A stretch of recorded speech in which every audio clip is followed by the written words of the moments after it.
Good morning all of you, welcome to our audit discussion. So students, last classes में हम लोगों ने अभी जो रिसेंटली जो पेपर हुआ था वो हमने डिस्कस किया।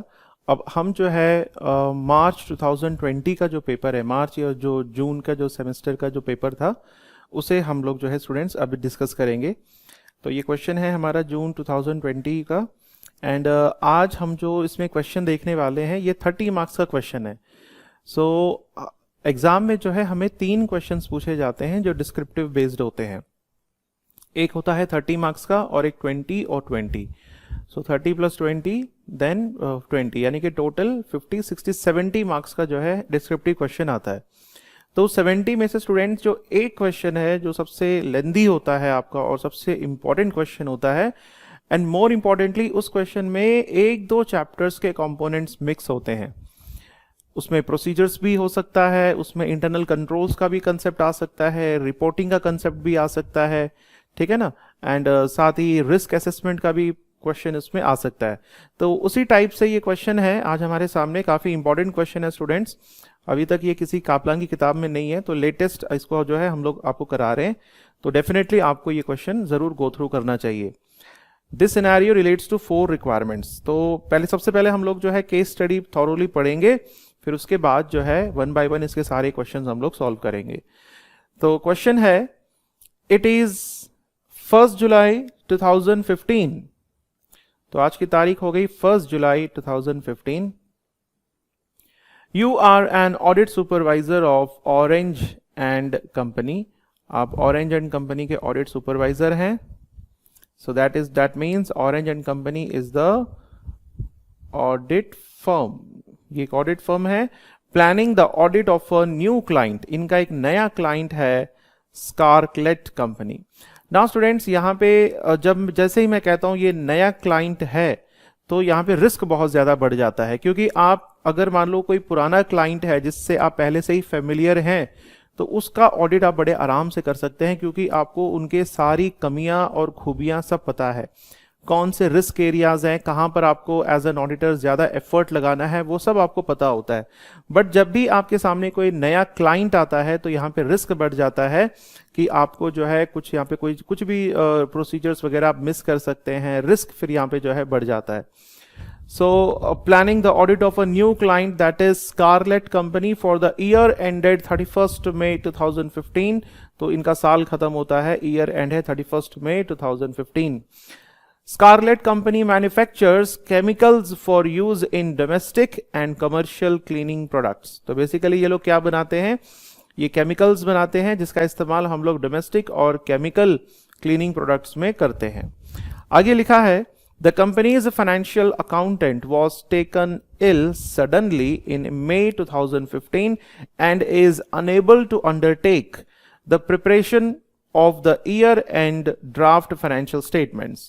Now, यहाँ पर एक पॉइंट बताया गया कि कंपनी का जो फाइनेंशियल अकाउंटेंट है ये अचानक से बीमार पड़ जाता है और फिर ये कंपनी का जो year and draft financial statements है वो प्रिपेयर नहीं करता। फिर उसके लिए इन्होंने क्या किया, As a result, the company recruited a temporary financial accountant। So क्योंकि इनका जो फाइनेंशियल अकाउंटेंट है वो बीमार हो गया तो अब वो उसने आई थिंक काम पर आना बंद कर दिया, तो इसलिए इन्होंने क्या किया, टेम्परेरी बेसिस पर जो है इन्होंने एक फाइनेंशियल अकाउंटेंट को रिक्रूट किया इन अर्ली जून 2015। सो मई में ये व्यक्ति बीमार हो गया था, तो जून में जो है हम लोगों ने एक नया फाइनेंशियल अकाउंटेंट जो है टेम्परेरी बेसिस पर अपन ने रिक्रूट कर लिया। Who will prepare the draft financial statements। अब ये जो नया फाइनेंशियल अकाउंटेंट जो आया है ये ड्राफ्ट फाइनेंशियल स्टेटमेंट्स को प्रिपेयर करेगा। तो स्टूडेंट्स यहाँ पर भी एक रिस्क ये है, क्योंकि जो पुराना फाइनेंशियल अकाउंटेंट है that person is having a better understanding of the entity, उसको बेटर नॉलेज है कैसे फाइनेंशियल स्टेटमेंट्स वगैरह प्रिपेयर करना है। नाउ अब ये नया व्यक्ति आया है तो यहाँ पे चांसेस है, ये हो सकता है कि ये प्रॉपरली या फिर वेल ट्रेन्ड ना हो, तो हो सकता है कि ये कई प्रकार की गलतियां जो है कर सकता है ड्राफ्ट फाइनेंशियल स्टेटमेंट्स को बनाते समय। तो एज एन ऑडिटर आपको अब और भी ज्यादा कॉशियस होना जरूरी है, क्योंकि जो व्यक्ति इन फाइनेंशियल स्टेटमेंट्स को बना रहा है that person is a newly recruited and there are chances that he might make so many mistakes. So as an auditor you should be very careful while conducting the audit. The next point is the year-end financial statements need to be finalized quickly as the company is looking to raise finance through a bank loan to replace 3 machines in the production facility. Now अब company definitely चाहती है कि हम जल्द से जल्द जो है ये फाइनेंशियल स्टेटमेंट्स के ड्राफ्ट को जो है हम प्रिपेयर कर सके। कंपनी का ये मानना है कि भाई जितना जल्दी हो सके फाइनेंशियल स्टेटमेंट्स प्रिपेयर हो जाए तो बढ़िया है, क्योंकि हमें ये फाइनेंशियल स्टेटमेंट सबमिट करवाने हैं, ऑडिटेड फाइनेंशियल स्टेटमेंट्स हमें सबमिट करवाने हैं, जिससे कि हमें जो है बैंक लोन मिलेगा। और बैंक लोन क्यों चाहिए इनको? Because they want to replace the 3 machines in the production facility. तो वो लोग 3 मशीन्स को जो है वो रिप्लेस करना चाहते हैं बैंक लोन के द्वारा। नाउ बैंक ने अब क्या बोला?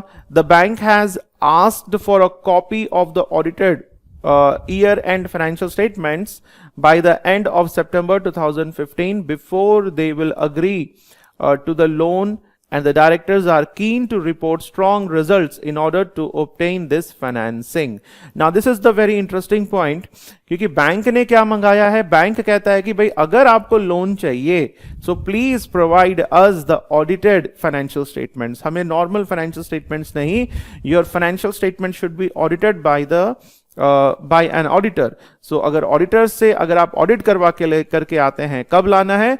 by the end of September 2015. तो एंड ऑफ सितंबर 2015 तक जो है आपको फटाफट ये ऑडिटेड फाइनेंशियल स्टेटमेंट सबमिट करने पड़ेंगे before they will agree to the loan, जिससे कि वो लोन के लिए अग्री करे। And the directors are keen to report strong results. हम डेफिनेटली चाहते हैं बच्चों की, अब डायरेक्टर्स क्या चाहेंगे कि फाइनेंशियल स्टेटमेंट्स में इतने स्ट्रॉन्ग रिजल्ट्स हम दें जिससे कि बैंक जो है बड़े आराम से हमको फाइनेंस यानी कि लोन वो हमको दे सके। So September 2015, so they want to report strong results in order to obtain this financing. अगला क्वेश्चन है बच्चों, in the year the company also purchased a specialized machine to develop a new range of chemicals for a major customer. तो इन्होंने एक और नया specialised machine इन्होंने जो है परचेस किया। क्यों परचेस किया? क्योंकि इनका कोई मेजर कस्टमर है, उनके लिए जो है ये प्रोडक्ट्स वगैरह केमिकल्स वगैरह ये डेवलप करना चाहते हैं। To develop a new range of chemicals for a major customer. और आगे बताया गया है कि only trained staff are allowed to operate this machine. जो स्टाफ ट्रेन्ड है उसी को परमिशन है कि वो इस मशीन को ऑपरेट करे। And staff members had to undertake 2 days of training. और स्टाफ मेंबर्स को कम से कम 2 दिन की ट्रेनिंग यहाँ पे लेनी जरूरी है, तभी जाकर के वो उस मशीन को टच कर सकते हैं।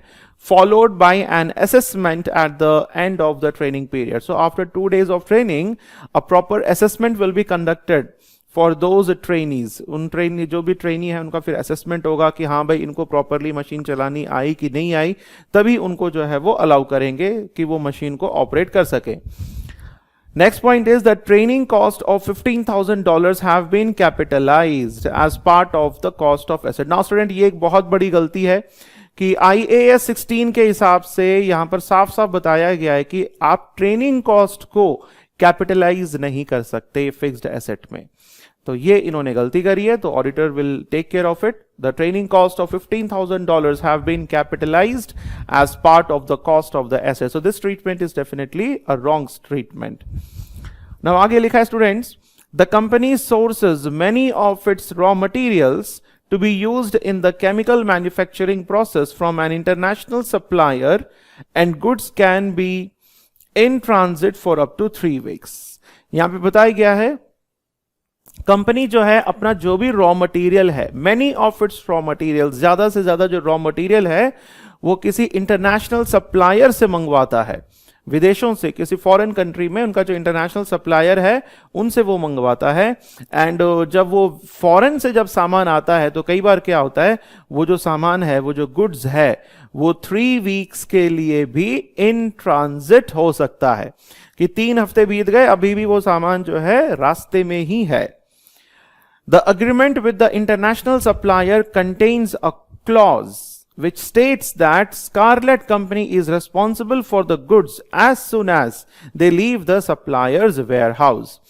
So Scarlett Company का international supplier के द्वारा एक important contract हुआ है, और you can say agreement हुआ है। agreement में ये बताया गया है कि एक बार सप्लायर के गोडाउन से, वेयर हाउस से अगर सामान निकल जाता है तो उसका जिम्मेवार कौन होगा फिर आगे? स्कारलेट खुद होगा, that in supplier will not be responsible. दोबारा पढ़ के देखिए, the agreement with the international supplier contains a clause, एक क्लॉज यानी condition, which states that Scarlett Company is responsible for the goods as soon as they leave the supplier's warehouse. आगे हम बात करें, you have carried out a preliminary analytical review which indicates that the receivables collection period has increased from 38 days to 52 days. तो आपने जब analytical procedures लगाया तो उससे आपने ये पता किया कि जो रिसीवेबल कलेक्शन पीरियड है वो बढ़ गया है एक तरीके से। पहले कितना था? 38 डेज था। सो 38 डेज से 52 डेज जो है ये रिसीवेबल कलेक्शन पीरियड हो गया। So as an auditor students, अब आपकी जिम्मेदारी है कि ये रिसीवेबल कलेक्शन पीरियड क्यों बढ़ गया है। देखिए, जब कलेक्शन पीरियड बढ़ जाता है दैट मीन्स पैसा जो है अब धीरे धीरे आपके पास आ रहा है। दैट मीन्स यहां पर बैड डेट्स होने के ज्यादा चांसेस जो है बढ़ जाते हैं। The credit controller has confirmed that some customers are currently taking longer to pay than in previous year as they are awaiting payment from their customers. So credit controller ने साफ साफ बता दिया ऑडिटर को कि सर देखिए, ये जो हमारा कुछ क्रेडिट पीरियड है, I mean जो रिसीवेबल्स कलेक्शन पीरियड है, ये इंक्रीज हुआ है क्योंकि कुछ हमारे ऐसे कस्टमर्स हैं जो अभी टाइम टू टाइम पेमेंट नहीं दे पा रहे हैं क्योंकि उनके कस्टमर्स ने उनको पैसा जो है टाइम पर नहीं दिया है। तो इस तरीके से क्रेडिट कंट्रोलर ने यह बात जो है बताई है। फिर आगे है students, on 29th May 2015 the directors announced that one of its brands was being discontinued. So 29th May 2015 को डायरेक्टर्स ने अनाउंस किया कि एक इनमें से कोई एक ब्रांड जो है ये लोग उसको डिसकंटिन्यू कर रहे हैं, बंद कर रहे हैं, due to fall in demand of the product, क्योंकि उस वस्तु की जो डिमांड है वो एकदम से गिर गई। तो इसलिए डायरेक्टर्स ने डिसाइड किया कि हम ये बिजनेस जो है क्लोज कर देंगे। This resulted in 4 staff members being made redundant. तो इससे क्या हुआ, क्योंकि इन्होंने अपना एक नया ब्रांड जो है उसको डिसकंटिन्यू कर दिया, तो इससे 4 जो स्टाफ मेंबर्स हैं, 4 स्टाफ मेंबर्स जो हैं वो रिडंडेंट हो गए। रिडंडेंट का मतलब है अब उनके लिए कोई काम नहीं है, फिर भी हमने उनको रखा हुआ है, फिर भी हम उनको सैलरी दे रहे हैं। फिर आगे लिखा है, the payroll department has calculated the levels of termination costs associated with the redundancy and they will be paid in July 2015 payroll run. Now payroll department ने पूरा कैलकुलेशन किया। क्या कैलकुलेशन किया? अगर हम इन 4 मेंबर्स को अगर हम मान लो नौकरी से निकाल देते हैं तो फिर ओवरऑल हमें कितना पे करना पड़ेगा, क्योंकि स्टूडेंट्स आप एकदम से किसी को निकालते हैं तो डेफिनेटली थोड़ा बहुत कॉम्पनसेशन भी आपको देना पड़ेगा, तो इसलिए हो सकता है कि वो अमाउंट ज्यादा भी हो सकता है। The payroll department has calculated the levels of termination costs associated with the tendency and they will be paid in July 2015 payroll run. The next point is, the directors each received a significant bonus in the year which has been included in the payroll charge for the year in the statement of profit or loss. Local legislation requires a separate disclosure of directors' bonuses in the financial statements. तो students यहां पर यह बताया गया है कि directors का जो बोनस है वो किससे लिंक्ड है?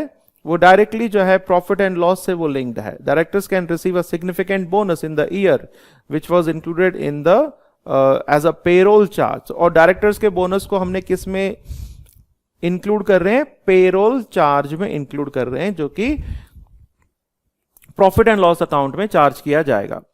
बट लोकल लेजिस्लेशन कहता है, local legislation requires separate disclosure of directors bonuses in the financial statements. So local legislation का ये कहना है कि डायरेक्टर्स के बोनस को जो है सेपरेट डिस्क्लोजर के रूप में जो है आप फाइनेंशियल स्टेटमेंट्स में दिखाइएगा। एंड स्टूडेंट, जहां पर भी लोकल लेजिस्लेशन होता है that will preside the other legislation. तो डेफिनेटली लोकल लेजिस्लेशन की बात को जो है हमें यहां पर माननी जरूरी है। Next paragraph is, during the year the company sold a batch of chemicals to a customer for $120,000. So during the year company ने एक बैच ऑफ केमिकल्स अपने कस्टमर को जो है $120,000 में बेचा था. At the beginning of May 2015 the customer returned these chemicals because the chemical mix was not in line with customers specification. So customer ने क्या किया, इन केमिकल्स को वापस कर दिया क्योंकि वो उस कस्टमर के स्पेसिफिकेशंस के हिसाब से बिल्कुल नहीं था. फिर आगे लिखा है A credit note is yet to be issued to the customer. अभी तक हमने कस्टमर से सामान वापस तो ले लिया, बट अभी तक हमने कस्टमर को क्रेडिट नोट जो है इश्यू नहीं किया है. And the chemicals have been written down to their scrap value within the inventory. और जो भी केमिकल्स हैं उन्हें हमने रिटर्न डाउन कर दिया to their scrap value within the inventory, जिससे कि इन्वेंट्री में उनकी जो भी स्क्रैप वैल्यू थी उससे उन्होंने इसको जो है खत्म कर दिया. तो स्टूडेंट्स ये कुछ सिंपल सी इंपॉर्टेंट पॉइंट्स थे, ठीक है ना. अच्छा, इसमें एक पॉइंट और है स्टूडेंट्स, क्रेडिट नोट जो है इश्यू करना चाहिए था, कस्टमर को अभी तक नहीं किया है, ठीक है ना. ये पॉइंट आप इसमें याद रखना. एंड लास्ट पैराग्राफ इसमें है, the company usually pays its suppliers by the end of each month. हर महीने के एंड में कंपनी जो है अपने सप्लायर्स को पेमेंट कर देती है. However, due to the financial accountant's illness, the payment run for May 2015 was not performed till 1st June 2015. यानी कि हर एक महीने जो है इनको जो भी कंपनी जो है यूजुअली सप्लायर्स को पे कर देती है, बट इस बार जो मई 2015 का जो पेमेंट है वो रोक दिया गया और उसको 1 जून 2015 तक जो है पोस्टपोन कर दिया. The finance director has informed you that in order to show consistent results with the prior year, this payment run is shown as an unpresented item on the year-end bank reconciliation. Now, finance director ने एक बहुत ही important revelation किया है. क्या किया है? Finance director has informed you that in order to show consistent results, यानी कि results को लगातार show करने के लिए with the prior year, this payment run is shown as an unpresented item on the year and bank reconciliation. तो students ये था हमारा पूरा क्वेश्चन. नाउ अब पूछा क्या गया है, ISA 210 agreeing the terms of audit engagement requires auditors to issue an audit engagement. So अगर हमको ये ISA 210 साफ साफ कह रहा है कि अगर आप ऑडिट एंगेजमेंट लेटर के एक टर्म्स को अग्री करते हो तो डेफिनेटली आपको फिर इश्यू करना चाहिए, issue an engagement letter. Requires auditor issue करता है ये लेटर. कौन इश्यू करता है? ऑडिटर इश्यू करता है अपने क्लाइंट को.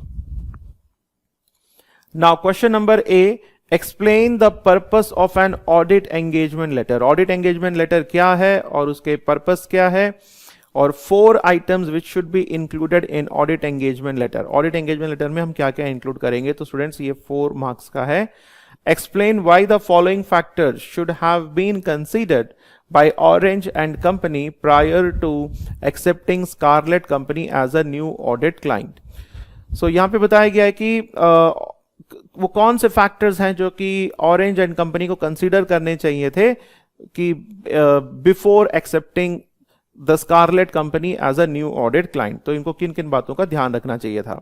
सो प्री एक्सेप्टेंस फैक्टर्स क्या हैं? The outgoing auditor's response, management integrity, pre conditions for an audit, independence और ऑब्जेक्टिविटी वगैरह, ये सारे कंसीडर करके हमें बताना है.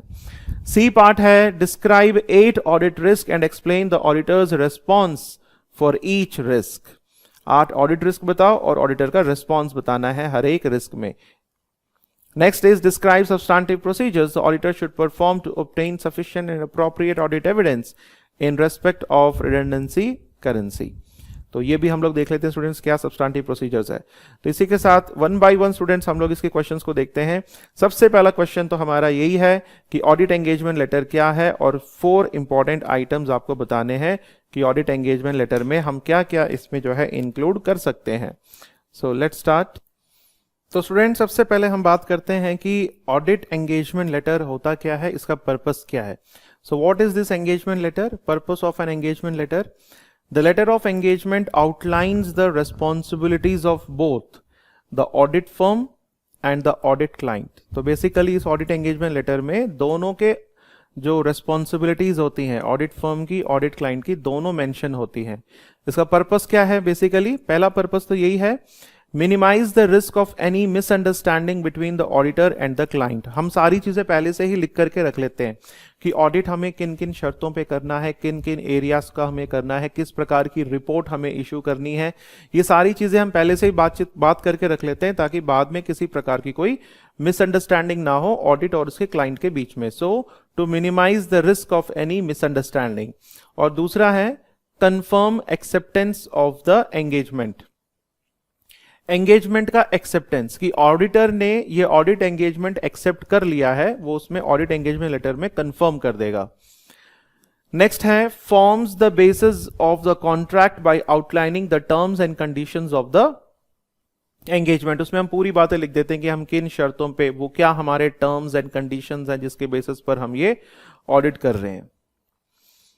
And what are the items to be included in audit engagement letter. Engagement letter में हम लोग क्या क्या इंक्लूड करते हैं?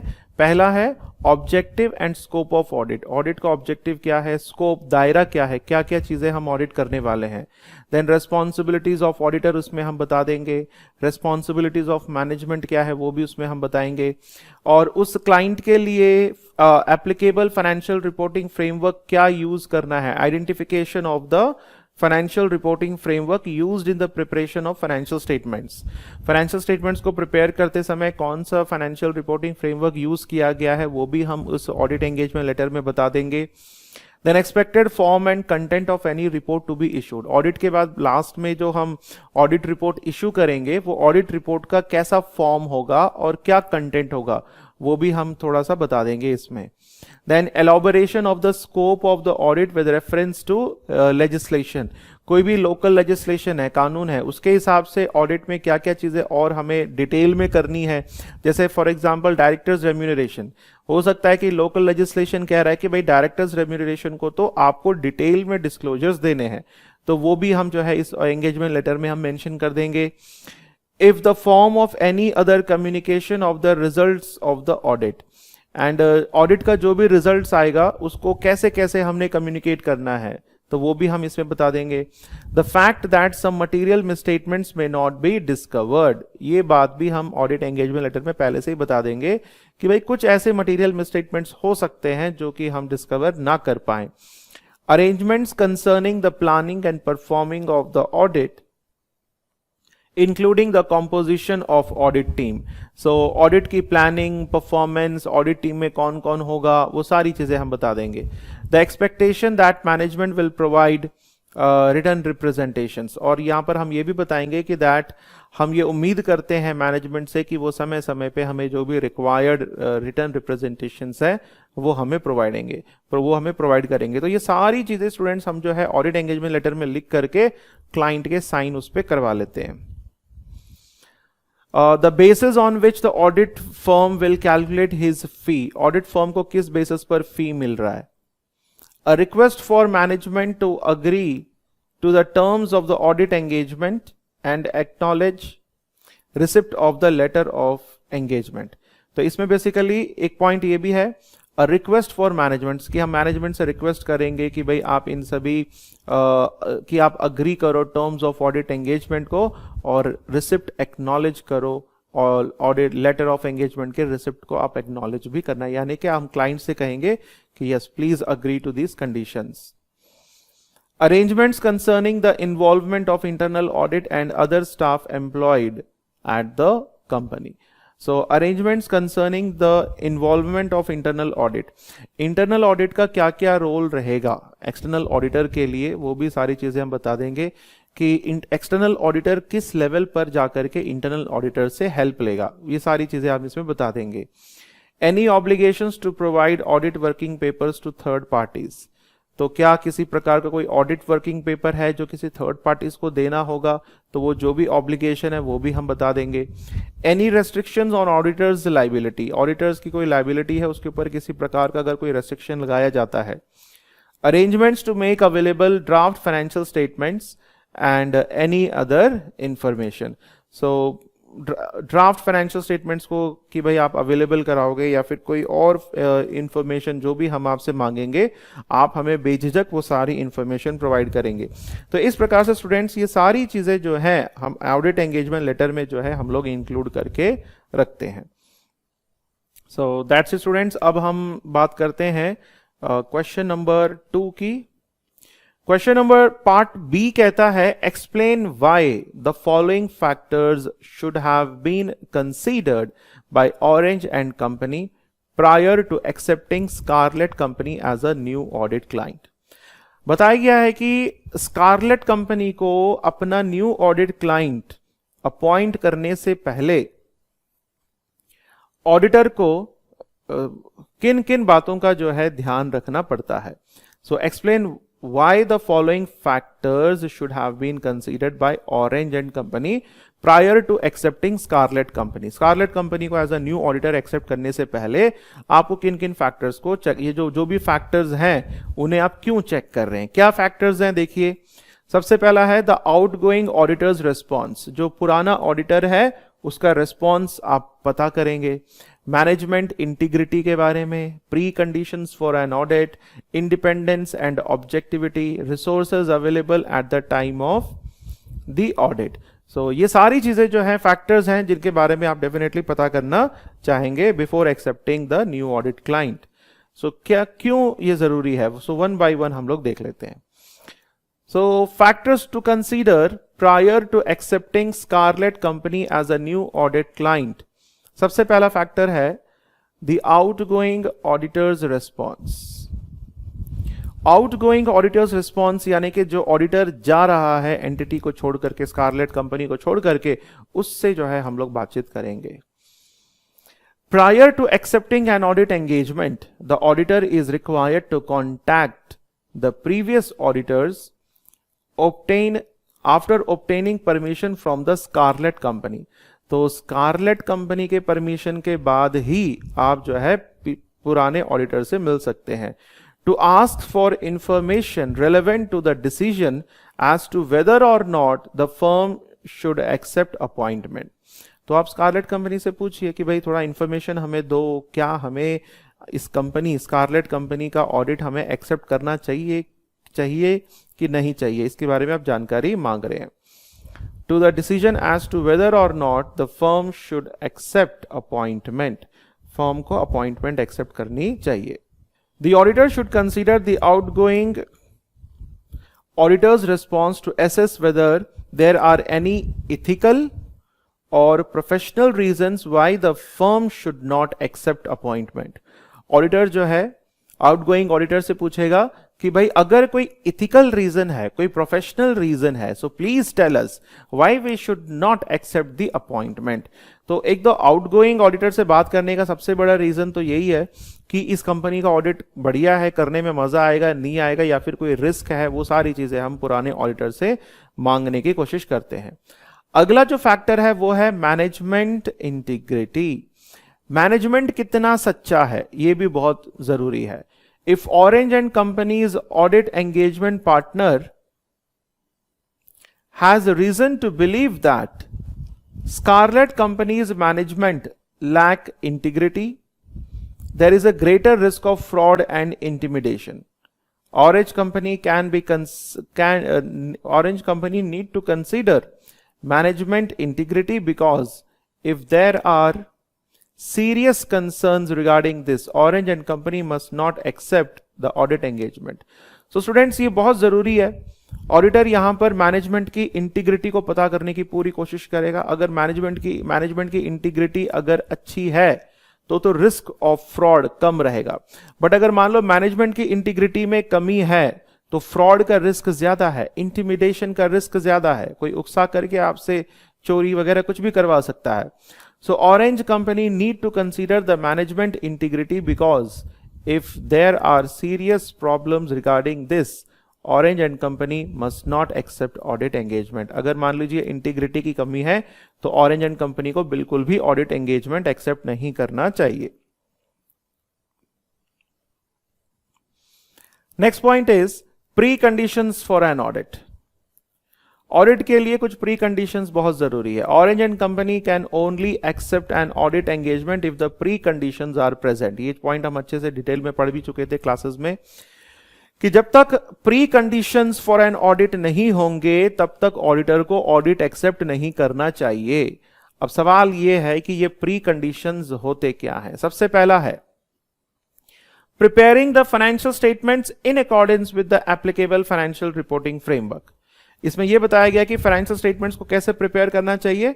एप्लीकेबल फाइनेंशियल रिपोर्टिंग फ्रेमवर्क के अनुसार जो है इन्हें प्रिपेयर करना चाहिए.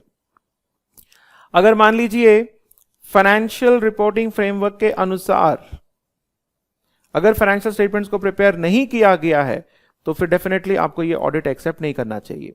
दूसरा जो प्री कंडीशन वो ये है internal control necessary for the preparation of financial statements to be free from material misstatements. कहने का मतलब इंटरनल कंट्रोल्स जो जरूरी इंटरनल कंट्रोल्स हैं, internal controls necessary financial statements को प्रिपेयर करने के लिए जो भी इंटरनल कंट्रोल्स हैं वो सारे के सारे इंटरनल कंट्रोल्स होने चाहिए. अगर मान लो किसी एंटिटी में इंटरनल कंट्रोल नहीं है तो फिर आप उसका ऑडिट एक्सेप्ट नहीं करना चाहिए. And the last one is providing the auditor with access to information relevant to the audit and access to staff within the equity to obtain audit evidence. So what the third point is कि auditor को जो है access देना है पूरे information का. कल को ऐसा नहीं है कि ऑडिटर स्कारलेट कंपनी से कुछ इंफॉर्मेशन ले रहा है और वो मना कर रहे हैं, ये चीज नहीं है. तो 3 प्री कंडीशंस है. पहला, फाइनेंशियल स्टेटमेंट्स कैसे प्रिपेयर होने चाहिए as per applicable financial reporting framework के हिसाब से. दूसरा कंडीशन ये है कि इंटरनल कंट्रोल्स सारे के सारे होने चाहिए. और तीसरा है कि आपको जो है कोई भी एक्सेस टू इंफॉर्मेशन जो है बड़े आराम से मिलना चाहिए. Providing the auditor with access to information relevant for the audit and access to staff within the entity to obtain audit evidence.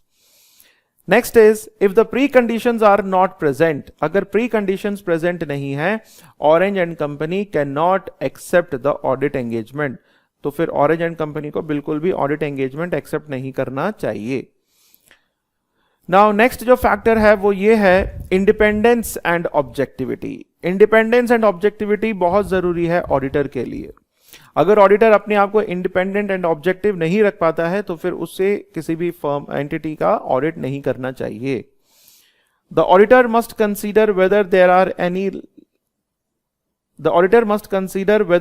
Any threats to independence and objectivity which cannot be reduced to an acceptably low level by the use of appropriate safeguard, such as if any of the Orange and Company staff have shares in Scarlet Company or are related to staff employed at Scarlet Company. If such threats are present and cannot be sufficiently mitigated, Orange and Company must not accept the audit engagement.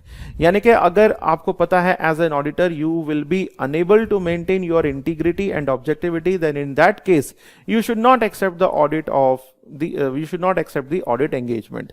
तो ये point भी students काफी important है factor. And the last factor है I think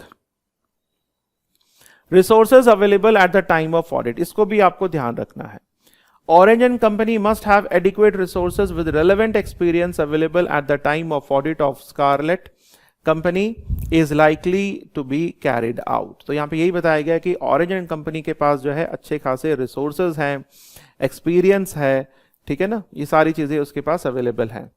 क्योंकि student जब तक आपके पास रिसोर्सेज नहीं है तब तक आप किसी भी ऑडिट क्लाइंट का काम जो है एक्सेप्ट नहीं कर सकते. सो ऑडिटर को चाहिए कि पहले उसके पास पूरे रिसोर्सेज हो, फिर उसके बाद ही वो काम को जो है अडॉप्ट करे. All audit staff deployed to the audit of Scarlet Company must be capable of carrying out the audit in accordance with international standards on auditing ISAs. If adequate disclosures will not be available, Orange and Company must not accept the audit engagement. So जब तक आपके पास resources अच्छे हैं तब तक ही आपको audit engagement accept करना चाहिए. Now once the day come जब आपके पास ऑडिट एंगेजमेंट टीम प्रॉपर नहीं है तब आपको फिर ऑडिट एक्सेप्ट नहीं करना चाहिए। तो resources available at the time of audit. So next है स्टूडेंट जो पार्ट सी इसका क्वेश्चन है। देन पार्ट सी में सबसे पहले हम लोग क्वेश्चन देख लेते हैं। What is the question here?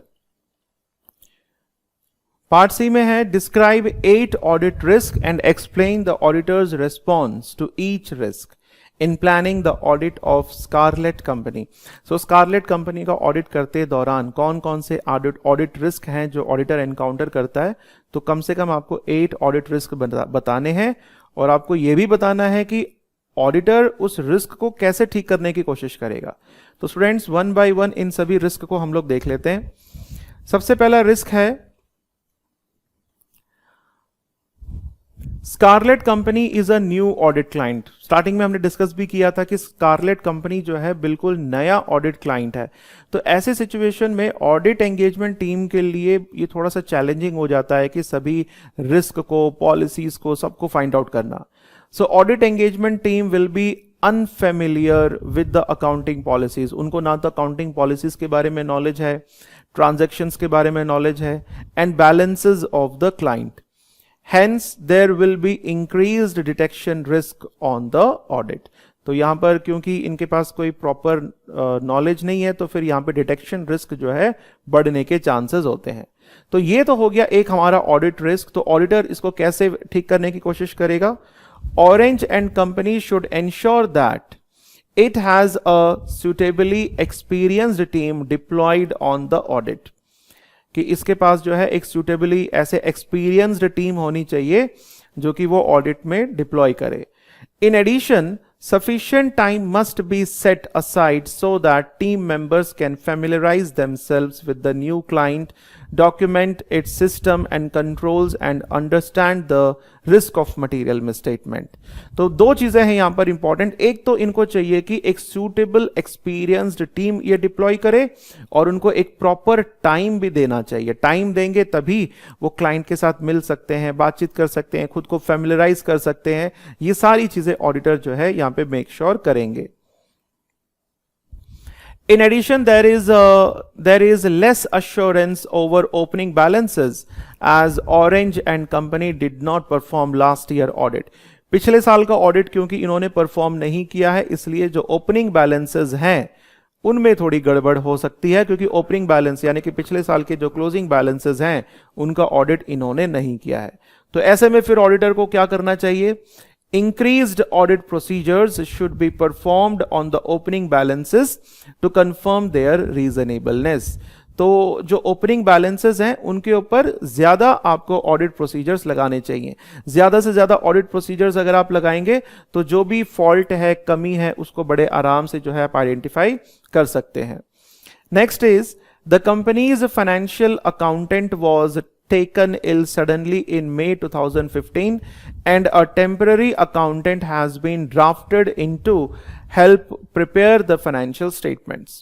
So May 2015 में जो है इनका फाइनेंशियल अकाउंटेंट जो है बीमार हो गया, तो फिर इन्होंने जो है टेम्पररी अकाउंटेंट के द्वारा अपने फाइनेंशियल स्टेटमेंट्स को ड्राफ्ट करवा लिए। तो स्टूडेंट्स यहां पर एक बहुत बड़ा रिस्क है। क्या रिस्क है? There is an increased risk of errors in the financial statements as the temporary financial accountant may not be familiar। क्योंकि टेम्पररी फाइनेंशियल जो अकाउंटेंट है अभी अभी आया है, उसे कंपनी के बारे में ज्यादा चीजें पता नहीं है, तो हो सकता है कि वो बहुत सारे मिस्टेक्स वो करे। तो ये एक बहुत बड़ा रिस्क है जो उसके सामने है। सो ऑडिटर को क्या करना चाहिए ऐसी सिचुएशन में? ऑडिटर जो है मैनेजमेंट से डिस्कस करेगा कि भाई आपने अगर इस फाइनेंशियल जो आपका पुराना फाइनेंशियल अकाउंटेंट है उसकी जगह अगर आपने नए फाइनेंशियल अकाउंटेंट को अप्लाई किया है, अपॉइंट किया है टेम्परेरी बेसिस पर, तो उसकी टेक्निकल कॉम्पिटेंस कितनी है, एक्सपीरियंस कितना है, ये सारी चीजें जो है आप यहां पे चेक करेंगे। फिर उसके बाद in addition the audit engagement team should ensure that increased substantive procedures are undertaken on the material areas of financial statements। क्योंकि नया फाइनेंशियल अकाउंटेंट आया है तो उसके ऊपर हम ज्यादा भरोसा नहीं कर सकते, इसलिए ऑडिट टीम को चाहिए कि वो ज्यादा से ज्यादा सब्सटेंटिव प्रोसीजर्स का इस्तेमाल करके जो है फाइनली जो भी उसमें जो कमियां हैं, रिस्क है, उन सभी को वो दूर कर सकते हैं।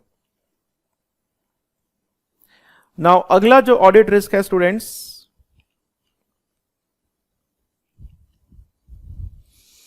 the year end financial statements have to be prepared by the end of September 2015 in order to secure bank finance and management wish to report strong results. So by the end of September 2015 आपको जो है financial statements आपको prepare करने हैं, क्योंकि उन्हें bank से finance लेना है, ठीक है ना, लोन लेना है, और मैनेजमेंट चाहेगा कि वो काफी स्ट्रॉन्ग रिजल्ट्स जो है वो शो करे। तो रिस्क यहां पर ये है, this increases the risk that the directors may manipulate the financial statements by overstating profits and assets and understating liabilities.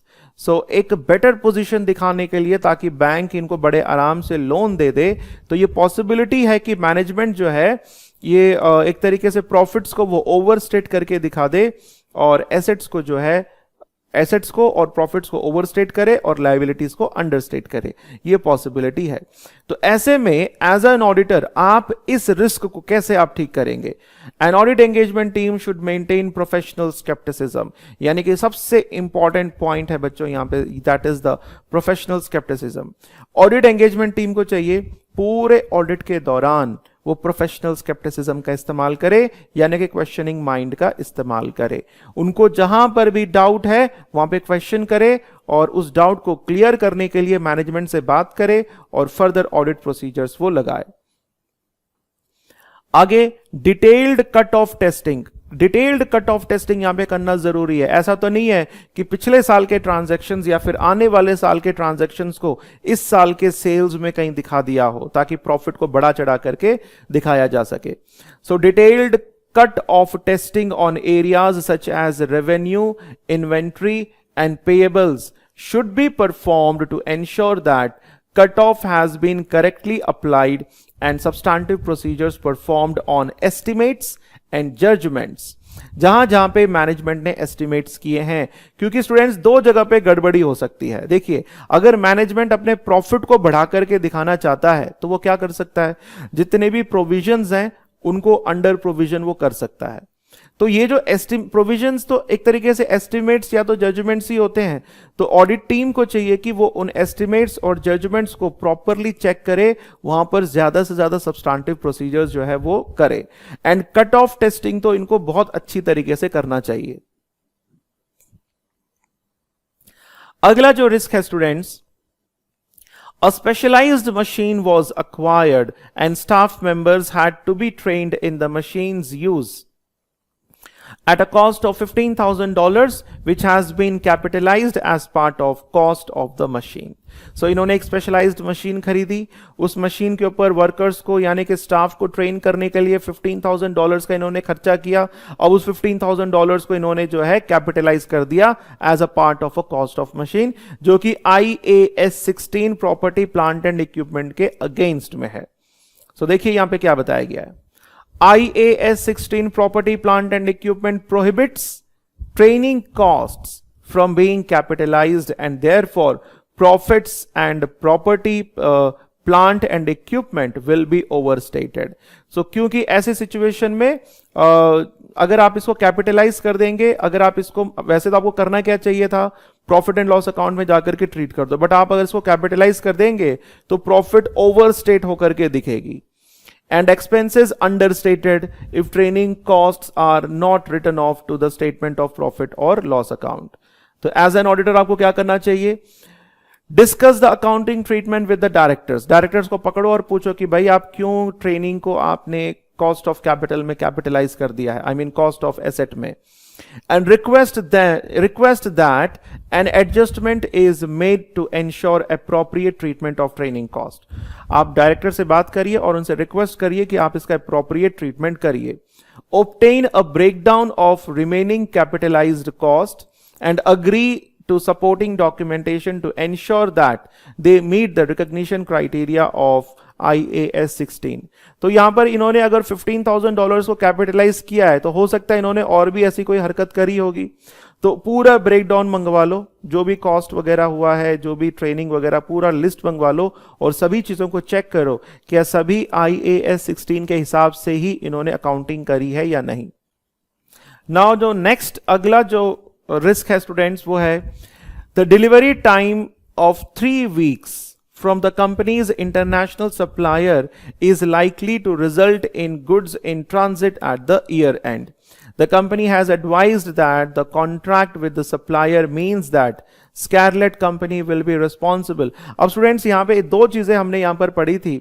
एक तो पॉइंट हमने इसमें यह समझा कि कम से कम 3 हफ्ते का जो है ट्रांजिट ये बना रहेगा और एक बार इंटरनेशनल क्लाइंट से अगर मान लो गुड्स अगर डिलीवर हो गए then who will be responsible? Scarlett Company will be responsible. तो रिस्क क्या है? There is a risk that inventory is not recorded on dispatch and therefore inventory and liabilities are understated at the year end. तो possibility ये है कि वहां से dispatch तो हो गया, डिस्पैच होते ही अब रेस्पॉन्सिबिलिटी किसकी है? स्कारलेट कंपनी है। तो बट स्टिल रिस्क ये है कि वहां से सामान डिस्पैच हो गया और आपने इन्वेंट्री को रिकॉर्ड ना किया हो। तो ऐसे में एज एन ऑडिटर आप क्या करेंगे? Discuss with management. आप मैनेजमेंट से डिस्कस करेंगे इन्वेंट्री को कैसे डील किया जा रहा है।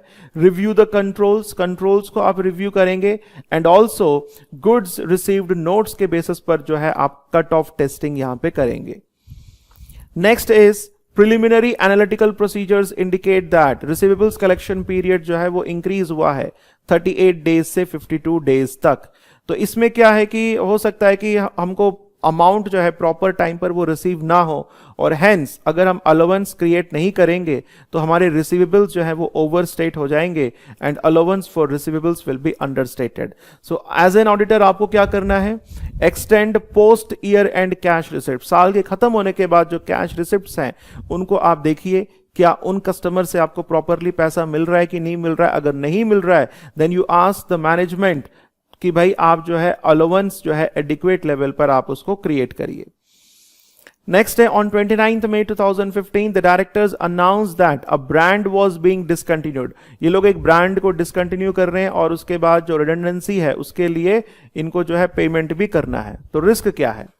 As there is a present obligation for which the cost can be reliably measured and which will result in outflow of fund, that is IAS 37 provisions, contingent assets and contingent liabilities would require this provision to be recognized।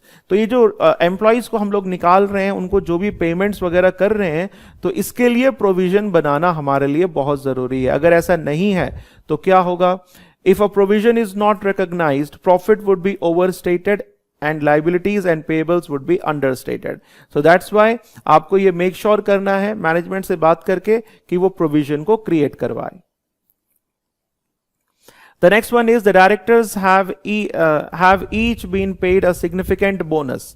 और directors को क्योंकि bonus पे किया जा रहा है and local legislation कहता है कि उसकी पूरी डिटेल देनी है तो डेफिनेटली आपको मैनेजमेंट से डिस्कस करके वो सारे के सारे जो स्टेटमेंट्स हैं यानी कि डिस्क्लोजर्स आपको प्रॉपर देने चाहिए कि डायरेक्टर्स की रेम्यूनरेशन कैसे कैसे हमने पे करी है।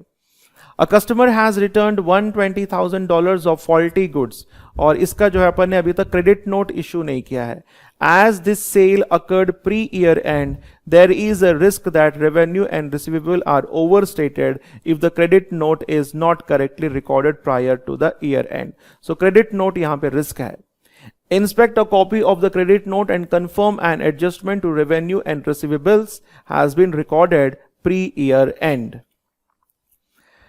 The company's suppliers have been paid on 1st June 2015 and the payment has been included as an unpresented item of the year in the bank reconciliation।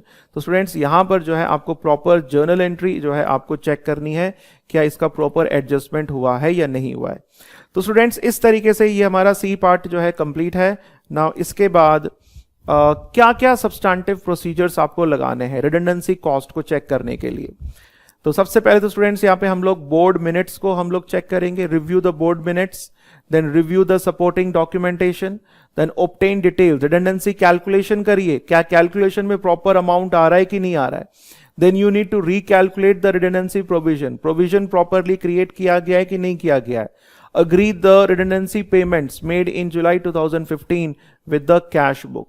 Cash book में देखिए क्या एक्चुअल में रिडंडेंसी पेमेंट्स किए गए हैं कि नहीं, and obtain the written representation from management confirming completeness of the cost, and finally review the disclosures as per IAS 37 provisions, contingent assets and contingent liabilities. तो स्टूडेंट्स इस तरीके से ये क्वेश्चन करना है. टोटल 30 मार्क्स का क्वेश्चन है. अभी जो जून 2020 में ये क्वेश्चन आया हुआ है, और लगभग इसी टाइप के क्वेश्चंस है जो हम लोगों ने कापलान की किताब में भी हम लोगों ने काफी सारे क्वेश्चंस करे हैं. तो स्टूडेंट्स इस क्वेश्चन को थॉरोली करिए अच्छे से, देन बाकी स्टूडेंट्स फिर हम नेक्स्ट क्लास में कंटिन्यू करते हैं. और भी क्वेश्चंस हैं. Till then have a nice day.